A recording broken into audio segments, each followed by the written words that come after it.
Siyempre, pinaguluhan ni Kapitan Amiel. Ang ato ang Red Sisters, na maungoy na ito ang sponsor for today's, for this volleyball league. Sa uban ng mga barangay officials, kinaka-direct sa mga contingent ng barangay, sa rin si Kapitan Randy Boyongbo.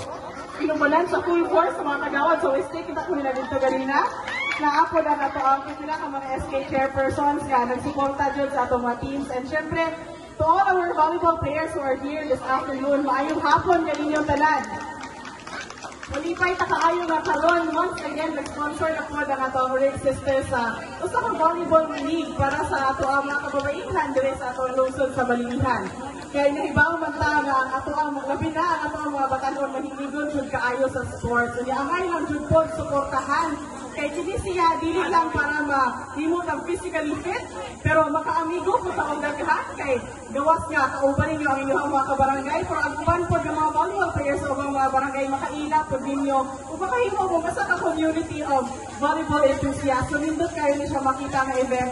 And of course, igayon na ni Mayor ganina, ang women's volleyball din sa Lungsod sa Balilihan, naku, yun kayo, kapasigan po, tungkol kinaan, nagod tayo sa ka, volleyball player na sikat kaayo, dili lang sa atong lungsod, dili lang sa atong probinsya, kundi sa tibuok Pilipinas. Nga mo si Angeline Poyos. Ito hatangin sa masitang pakpak si Angeline.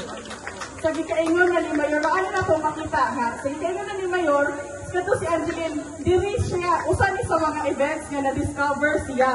Gikan sa Red Sisters nga volleyball league, diritot siya sa Ubi, kung ako masayo, hantod sa inabot siya sa UST. Unya karon, gikan sa gagmay-gagmay nga liga sa atong lungsod sa Balilihan, hinabot siya og college volleyball, university volleyball, dili lang diri sa atong ang probinsya, kundi dito na gyud sa Manila o nailhan na gyud siya sa tibok nasod. Ano na to makita nga kung kita porsigido ta sa ato ang hilig sa pagduwa og volleyball. Dili lang ta kay kutob ra ani. Wata ka hibaw basin og naa di iPod aning gumuha sa ato ang mga players ang musunod pod nga Angeline Poyos. Kay kini puhon. Basin atong ampuan kay kining ato ang hilig sa volleyball dili lang na siya kay simpleng duwa-duwa.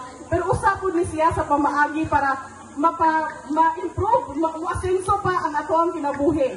Ipakita lang nato, example lang na si Angeline nga gikan sa atong gagmay-gagmay nga liga. Karon hingabot sa university volleyball and for sure hatagan og maayong lawas ato siyang ampuan for sure tungod sa iyang kamaayo maabot jud na siya nga mahimong usa ka commercial player. And anak nga paagi mahimo makatabang siya sa iyang pamilya, nakahatag siya og garbo sa atong lungsod sa Balilihan. So atong himuon na siya nga usa ka inspirasyon na naihulog nga kini atong mga girls nga naa diri karon. Ato ang ipadayon ang atong kadasig sa atong hilig sa atong pagduwa og volleyball. But play nice, play fair, kinanglan ang ato ang ipatigbabaw din sa atong discipline and sportsmanship and of course friendship sa tanan nga mga kauban natong mga volleyball players. So dili na rin ako tas-on tungod kay naa pumilaing lakaw ni Mayor. Again, good luck to all of you and in taong pag-amping mo sa inyong pagduwa ayaw ito mo pagpa-injure in town, please. So again, daghang salamat o mayong hapon. Good luck to all of you. Thank you, Vice Mayor Trisha Tato. A big round of applause to Vice Mayor Trisha. So, kani si Vice very supportive, yun din siya, no? Always. So,